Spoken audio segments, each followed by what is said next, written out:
यह कहानी है मंगलपुर गांव की। उस गांव में चंदन नाम का एक गरीब किसान रहता था।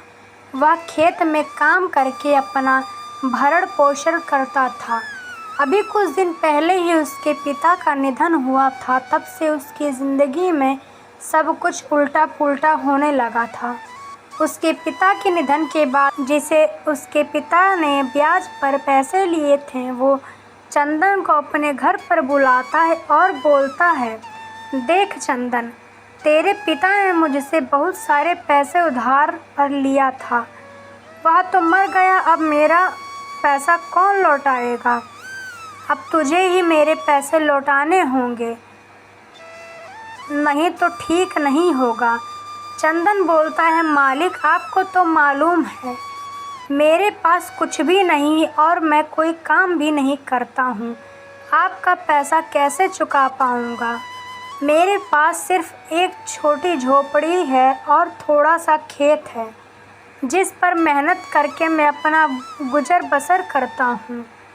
अगर वह भी मैं बेच दूँगा तो मैं रहूँगा कहाँ और खाऊँगा क्या? चंदन, देख, वह सब मैं नहीं जानता। मुझे अपने पैसे किसी भी हालत में चाहिए। तुम्हें मेरे पैसे चुकाने के लिए मेरे खेतों में काम करना होगा, वह भी बिल्कुल मुफ्त में। जब तक तेरे बाप का कर्ज चुकता नहीं होता, तुम्हें मेरे यहाँ रहकर काम करना होगा। चंदन बेचारा बहुत सीधा था, वह उसकी बातों में आकर काम करने को मान जाता है। ठीक है सेठ जी, अगर ऐसा करने से मेरे पिताजी का कर्ज माफ़ हो जाएगा तो मैं आपके खेतों में काम करने के लिए तैयार हूँ। इतना बोलकर वहाँ से चला जाता है। अगली सुबह फिर क्या था, चंदन उस सेठ के खेतों में दिन रात मेहनत करने लगा। दिन भर खेतों में काम करने के बाद सेठ उसको सिर्फ एक रात में ही खाना देता था, वह भी सिर्फ एक सूखी रोटी। ले चंदन, इसे खाकर सो जाओ और जल्दी उठकर खेत में काम करने के लिए चले जाना, नहीं तो तेरी खाल उधेड़ दूंगा। समझा या नहीं? चंदन को सेठ बहुत बुरा भला बोलता था, लेकिन चंदन करता भी क्या, मजबूरी थी उसकी यह सुनना। एक दिन चंदन को उठने में थोड़ा देर हो गया। वह जैसे ही उठा, वह उठकर जल्दी से खेतों की तरफ निकल गया। भगवान, आज जाने कितनी देर हो गई उठने में। अगर समय पर खेत नहीं पहुंचा तो मालिक जी तो आज मुझे जिंदा ही जला देंगे। चंदन भागते भागते खेत पहुंचता है। देखता है कि मालिक खेत पर उसका इंतजार कर रहे हैं, एकदम गुस्से से लाल पीले हो रखे हैं। तब चंदन बोलता है, मालिक जी, मुझे माफ़ कर दीजिए, आज पता नहीं कैसे उठने में थोड़ी देरी हो गई। आज के बाद कभी ऐसा नहीं करूँगा। मालिक जी बोलते हैं, अच्छा तो क्या चाहता है, मैं तुझे माफ़ कर दूँ? अगर मैं ऐसा किया तो तेरी आदत बिगड़ जाएगी, तुझे तेरी गलती की सज़ा तो मिलेगी ही। इतना कहकर मालिक चंदन को पहले के मुकाबले आज कुछ ज़्यादा ही भला बुरा सुना दिया।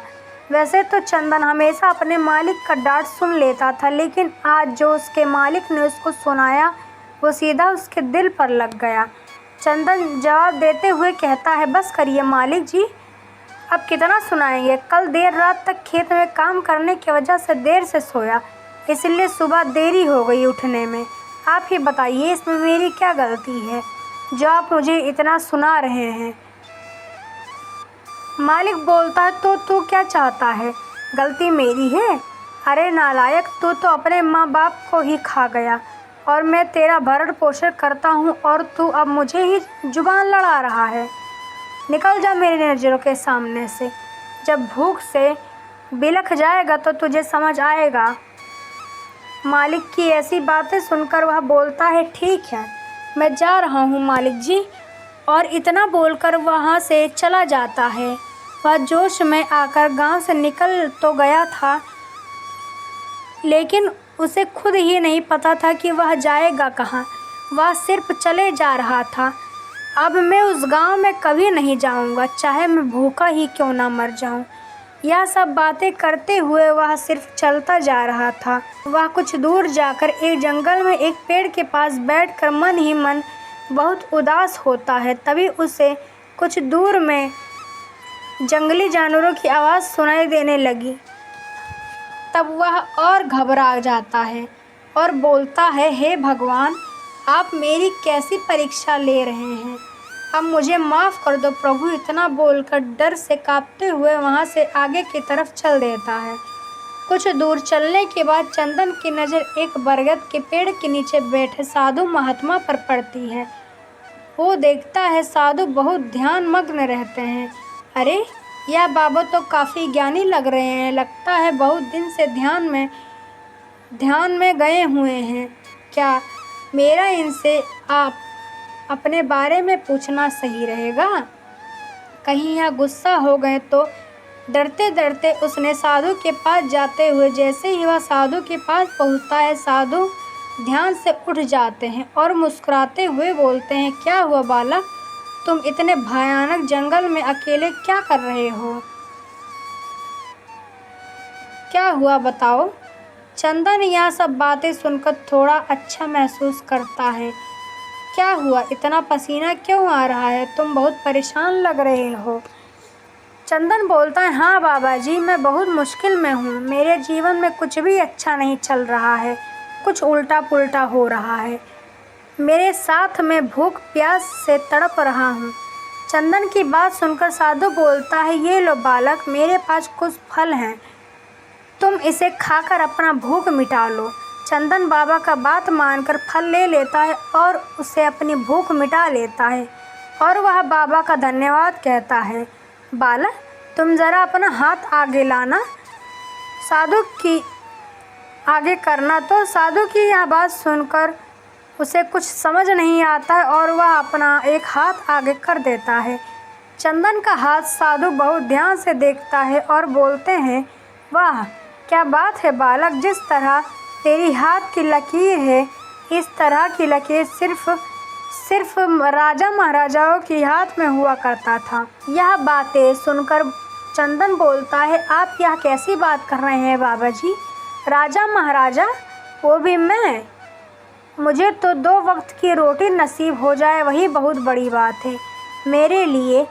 अरे बालक, तुम्हारा समय जल्द ही बदलने वाला है। चंदन को यह सब बातें झूठी लगती हैं और वह वहाँ से चल देता है। रास्ते में चलते चलते बोलता है, भला राजा महाराजा आजकल कितने ढोंगी बाबा आ गए हैं, कुछ भी बोलते रहते हैं। चलो देखते हैं क्या होता है। इतना बोलकर वह सिर्फ चला जा रहा था। चलते चलते उसे एक चमकती हुई कोई वस्तु नज़र आती है। वह फिर बोलता है, अरे यह क्या है जो इतना चमकदार है? मुझे पास जाकर देखना होगा। वह पास जाता है, तब वह देखता है कि वह चमकती हुई वस्तु कुछ और नहीं, सोने के सिक्के हैं। सोने से सिक्के भरा हुआ घड़ा है। चंदन यह सब देख उसे कुछ समझ नहीं आ रहा था। तब उसे साधु की कही बात याद आती है।